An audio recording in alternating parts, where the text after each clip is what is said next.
ناظرین، آپ دیکھ رہے ہیں ریاست کا مشہور و مقبول یوٹیوب چینل بزم آئینہ وکیل صاحب پوسٹ۔ سید قدرت اللہ قادری وکیل صاحب پھر ایک دینی خبر کے ساتھ آپ کے روبرو حاضر ہے۔ آج کی دینی مذہبی خبر یہ ہے کہ کرنول کے ینار پیٹا میں واقع مسجد الماس میں جلسہ میلاد النبی صلی اللہ علیہ وسلم کا انعقاد عمل میں لایا گیا۔ اس موقع پر مہمان خصوصی کی حیثیت سے بیگن پلی سے تعلق رکھنے والے مولانا مفتی حافظ و قاری سید شاہ عبدال حسینی نے شرکت کی۔ اس موقع پر انہوں نے بہترین انداز میں حضور اکرم صلی اللہ تعالیٰ علیہ وسلم کی میلاد پر اپنا بیان کیا اور عوام میں اپنی تقریر سے ایمان کو روشن کیا۔ اس موقع پر الماس مسجد کے ذمہ دار سید فاروق بادشاہ نے تمام مہمانوں کی گلپوشی کی۔ اس موقع پر سید مبشر پاشا قادری، سید نور الحسن حسینی کے علاوہ جتنے بھی سادات اکرام تھے، جس میں سید معصوم پیر صاحب، سید طاہر پاشا جی پی درگاہ سے تعلق رکھنے والے اور دیگر بہت سارے سادات اکرام کو گلپوشی پیش کی گئی۔ اس موقع پر خصوصی دعا کی گئی۔ صلاۃ و سلام کے ساتھ تقریر کا اختتام عمل میں آیا۔ آپ دیکھیے یہ خصوصی رپورٹ۔ سید قدرت اللہ قادری کو دیجیے اجازت۔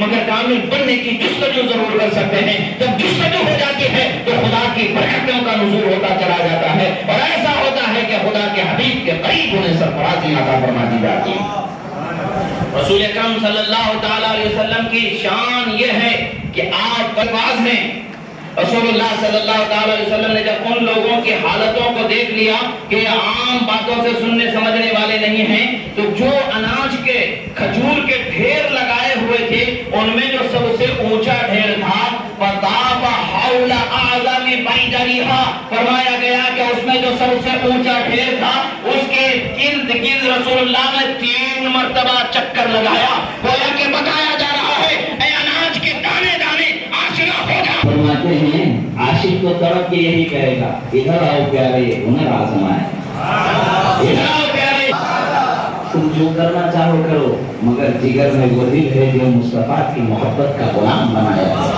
تم کیا کر سکو گے؟ کچھ بھی نہیں ہے، کیا ڈرایا جا سکتا ہے۔ رسول اللہ صلی اللہ تعالیٰ علیہ وسلم اس ڈھیر پر سوار ہو بیٹھ جاتے ہیں، لائن لگا کر کے جھولیوں کو، تھیلوں کو، بوریوں کو ذکر آئے تھے، اپنے گھوڑوں کی لائن لگا کر کے ٹھہرے ہوئے تھے۔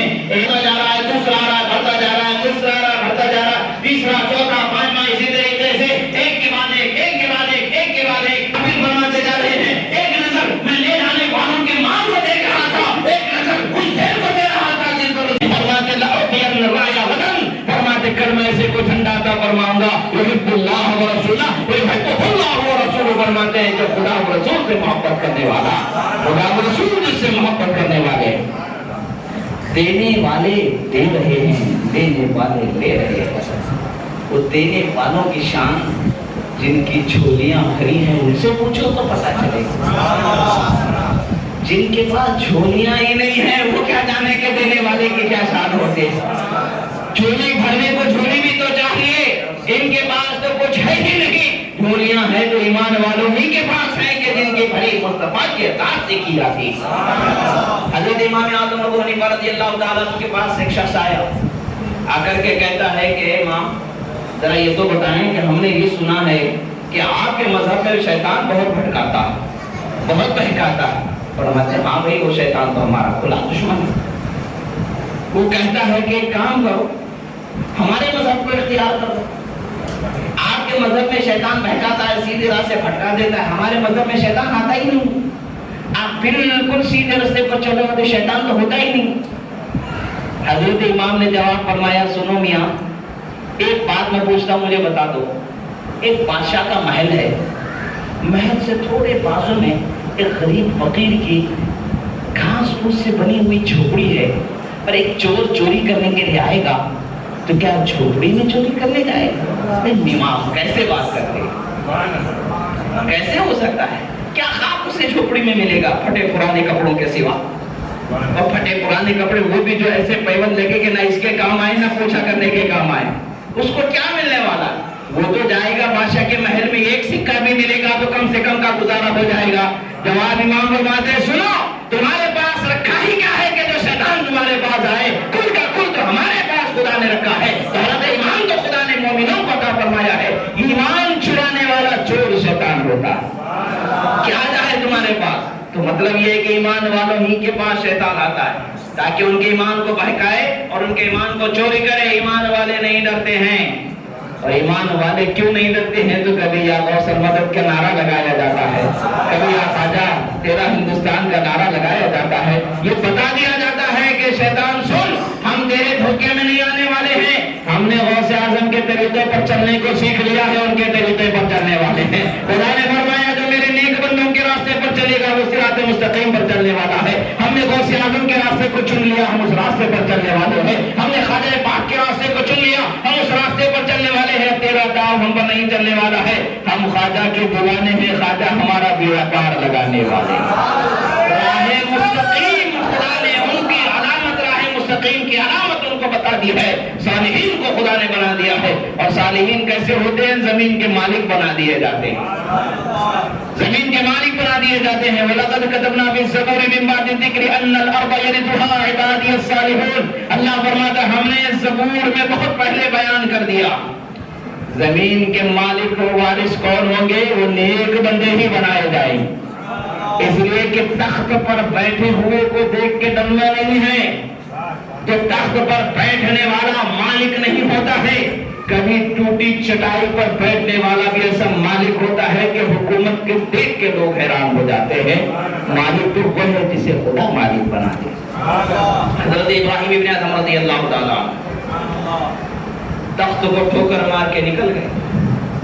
بعد میں کچھ لوگوں کو پتا چلا کہ بھئی حضرت ابراہیم ابن ادم فلاں تالاب کے کنارے تشریف فرما ہیں، تو سارے لوگ ان کے پاس آئے، بولے حضرت چلیے آپ کا تخت آپ کا منتظر ہے، آپ کی بادشاہت آپ کے منتظر ہے، آپ کا تاج آپ کے منتظر ہے، آپ تشریف لائیں، ہم سب آپ کے غلام ہیں، آپ کا کہا ہم مانیں گے، آپ کے لیے ہم اپنی جان مال سب کچھ قربان کرنے کے لیے تیار ہیں۔ حضرت ابراہیم ابن ادم مسکرا کے جواب دیتے ہیں میرے لیے وہ کچھ نہیں، میں تو بس اسی میں خوش ہوں، میں اپنی زندگی جی رہا ہوں، جاؤ تم لوگ جو کرنا ہے کرو۔ کہتے ہیں کہ نہیں حضرت آپ ضرور تشریف لائیں، آپ کا کہا ہم ضرور مانیں گے۔ فرماتے آپ اپنے چادر کو سل رہے تھے، سوئی تھی، اٹھایا تالاب میں ڈال دیا، ذرا یہ سوئی تو لا کے دکھا دو۔ اب سب لوگ حیران، بولے حضرت اس سے بڑی بڑی سونے کی سوئی بنا دیں گے آپ کو، ایک کیا لوہے کی سوئی کے لیے آپ کہتے ہیں؟ آپ چلے تو صحیح سلطنت میں، کہتے ہیں نہیں مجھے سونے کی سوئی نہیں، مجھے وہی لوہے کی سوئی چاہیے جس کو میں نے اندر ڈالا۔ فرماتے حضرت یہ تو ہماری طاقت سے پرے چیز ہم تو لا نہیں سکتے، یعنی تم لوگ میرا حکم نہیں مان سکتے، یہاں تو ہم عاجز ہیں، ہم کر ہی نہیں سکتے۔ حضرت نے فرمایا اے مچھلیوں ذرا میری سوئی تو لا دینا۔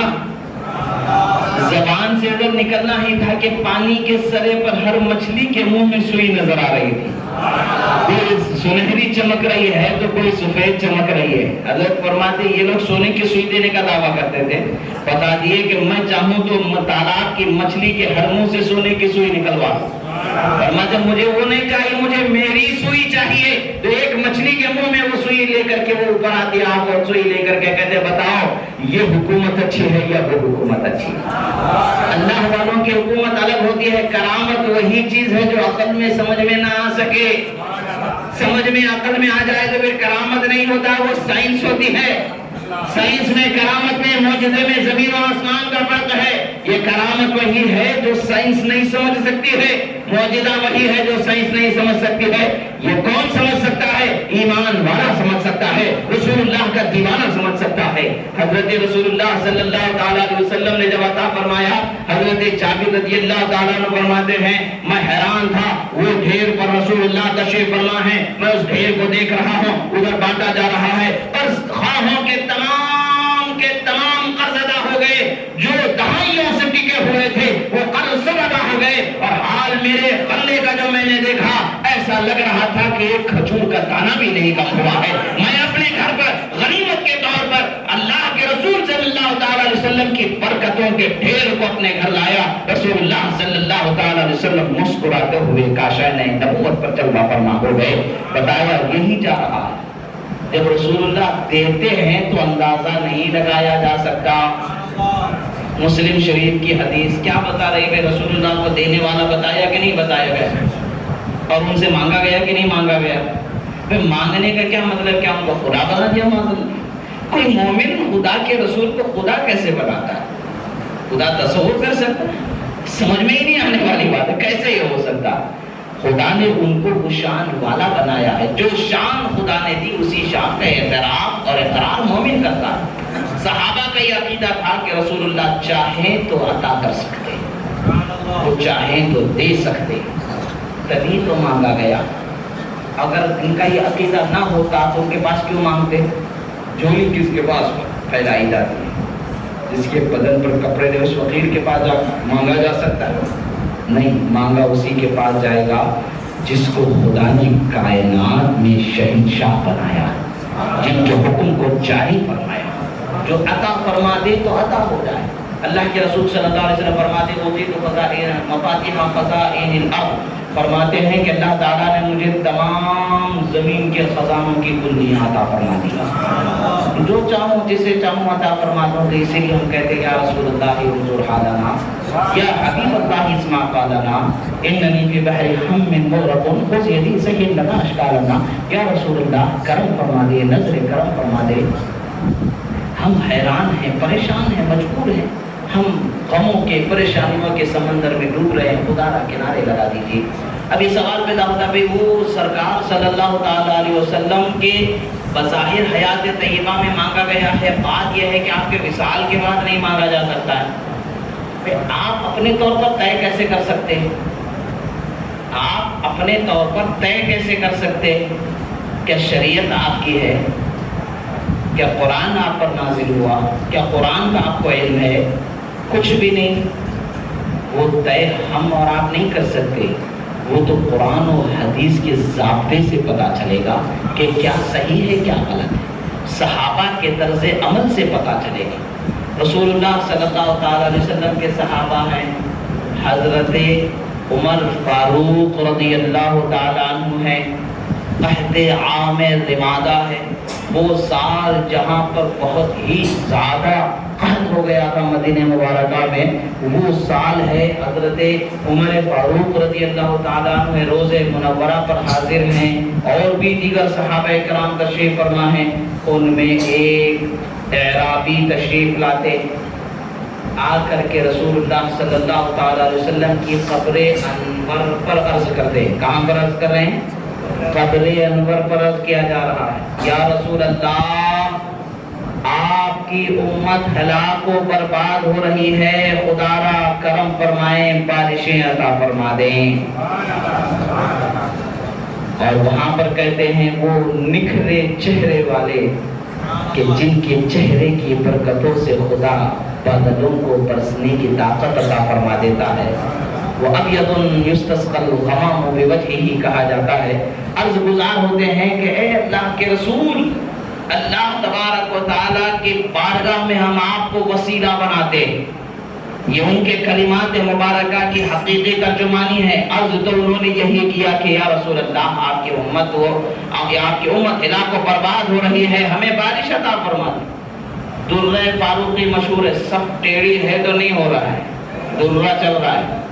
کوئی ایک صف میں آگے پیچھے ٹھہر رہے ہیں تو درہ چل رہا ہے، سب کو سیدھا کیا جا رہا ہے۔ شرک کریں گے تو وہ کرنے دیں گے کھڑے ہو کر کے؟ وہ کرو شرک کرو، چھوڑ دیں گے؟ فاروق اعظم وہ ہے کہ جس گلی سے گزر جائے تو شیطان گلی چھوڑ کے بھاگ جائے۔ شرک کی طرف لے جانے والا شیطان راستہ چھوڑ کے بھاگ جاتا ہے، وہ ہنسی وہاں جلوہ فرمائے۔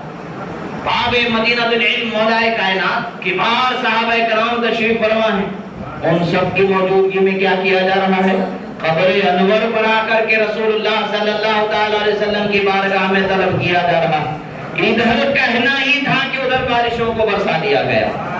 پتا کیا چلتا ہے کہ صحابہ کا بھی طریقہ یہی تھا کہ سرکار کے حیات ظاہری میں بھی ان کے بارگاہ میں دامن کو پھیلایا کرتے تھے، اور وصال کے بعد بھی دامن کو پھیلایا کرتے تھے۔ جہنم کا عذاب، حشر کا حساب کتاب، اب بولے گا توبہ نہ، اب کچھ نہیں چلنے والا ہے۔ وہ اس میں آنے سے پہلے تھا، یہاں کر لیتے تو وہاں مل جاتا. یہی کہتے آج لے ان کی پناہ، آج مدد مانگ ان سے، پھر نہ مانیں گے قیامت میں اگر مان گیا. قیامت میں مان کے بھی کچھ فائدہ نہیں ہوگا، ماننا ہو تو آج مان. آج ان کی پناہ میں جاؤ کیونکہ خدا نے ہمیں وہ سہارا عطا فرمایا.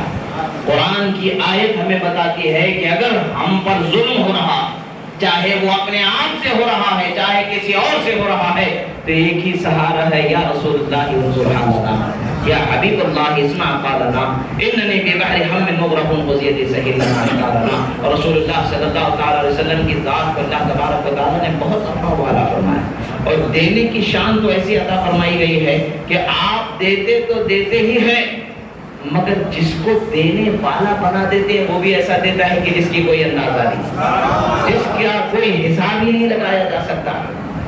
ایک صحابیہ تھی، رسول اللہ صلی اللہ تعالی علیہ وسلم کی خدمت میں، مسند احمد کی حدیث، اور ابھی مسند احمد کی بات آ گئی. میں امام احمد ابن حنبل کی حدیث کی کتاب ہے. امام احمد ابن حنبل کون ہیں؟ یہ امام بخاری کے بھی استاد ہیں، امام بخاری کے بھی استاد ہیں، اور امام شافعی کے شاگرد ہیں. اور یہ وہ ہیں جو قبر سے نکل کے غوث اعظم سے گلے ملنے والے ہیں.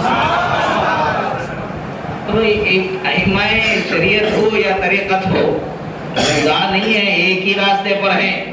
ایک ظاہر کا راستہ ہے تو ایک باطن کا راستہ ہے، دونوں ایک ساتھ چلتے. جیسے جسم اور روح ہے، روح الگ جا رہی جسم الگ جا رہا ہے، ایسا نہیں، ایک ساتھ جاتے. جب دنیا سے جانا ہوتا ہے تو روح اور جسم الگ ہو جاتے، پھر حشر میں روح اور جسم الگ نہیں، ایک ساتھ اٹھنے والے. وقتی طور پر اگرچہ دوری ہوتی ہے مگر اٹھنا تو ایک ساتھ ہی ہے، انجام کار تو ایک ساتھ ہے، دنیا میں آنا تو وجود میں پہنچنا تو ایک ساتھ ہی. اللہ کے رسول صلی اللہ تعالی علیہ وسلم کی شان و عظمت کا جو مرتبہ جو بیان ہے وہ ہم اور آپ اندازہ بھی نہیں لگا سکتے کہ کس قدر اللہ تبارک و تعالیٰ نے بلندی عطا فرمائی. صحابہ کرام رضوان اللہ تعالی علیہم اجمعین بخوبی جانتے ہیں کہ رسول اللہ صلی اللہ تعالی علیہ وسلم کو خدا نے کیسی شان والا بنایا. ایک صحابی آدمی آ کر کے عرض کر دیا رسول اللہ صلی اللہ علیہ وسلم، میرے بچے کے سر میں ہمیشہ درد رہتا ہے، آپ کرم فرما دیں. ایک عادت ہوتی ہے جب عمر رسیدہ کسی شخص کے پاس یا بزرگ کے پاس چھوٹے بچے کو بھی لے کر کے آتے ہیں تو کیا کرتے ہیں؟ محبت سے بچے کے سر پر ہاتھ رکھتے ہیں اور تھپتھپاتے ہیں، اپنی محبت کا اظہار کرتے ہیں. رسول اللہ صلی اللہ تعالی علیہ وسلم نے ان کے سر پر ہاتھ رکھ دیا. یہ مسند احمد کی بات ہے، امام بخاری کے استاد کی بات ہے. بخاری کا رٹ لگا کے بخار تو بہت آ جاتا ہے، اور امام بخاری جن سے حدیث لے کے بخاری بنے، وہ امام کی بات بھی تو بولو، منمانی مت کرو. جو ہے وہ ہے، جو نہیں ہے وہ نہیں ہے، جو نہیں ہے وہ ہم بھی نہیں بیان کرتے. رسول اللہ خدا نہیں، ہم بھی خدا نہیں کرتے. رسول اللہ کو خدا نے پیدا فرمایا، ہم بھی تو وہی بیان کرتے ہیں، کیا کچھ الگ بیان ہوتا ہے؟ رسول اللہ پیدا ہوئے، خدا نے پیدا فرمایا، ہم یہی کہتے ہیں. رسول اللہ پیدا نہیں ہوئے، معاذ اللہ نہیں بولتے. جو نہیں ہے وہ نہیں بولتے، جو ہے وہ بولتے. یہی طریقہ اہل سنت کا، جو ہے سو ہے، جو نہیں سو نہیں. اب رسول اللہ صلی اللہ تعالیٰ علیہ وسلم نے ان کے سر پر ہاتھ رکھ دیا. وہ فرماتے کہ میرے سر کا درد ختم ہو گیا. ٹھیک ہے، درد تو ختم ہو جانا بڑی کرم کی بات ہے، بڑی کمال کی بات ہے. ہاتھ رکھ دیا، کم ہو گیا. اب آج کے لوگ بولے بھائی وہ کیا بڑی بات ہے، ڈاکٹر تھوڑا سا ٹھوک بجا کر کے سیدھا کر دیتا تو وہ بھی ٹھیک ہو جاتا. بھائی طبیعت کی بات ہو سکتا ہے، ٹھیک ہے چلو. مگر ڈاکٹر ایک مریض کو اچھا کر دیتا ہے، ایک آپریشن کر کے سر کی بیماری نکال دیتا ہے.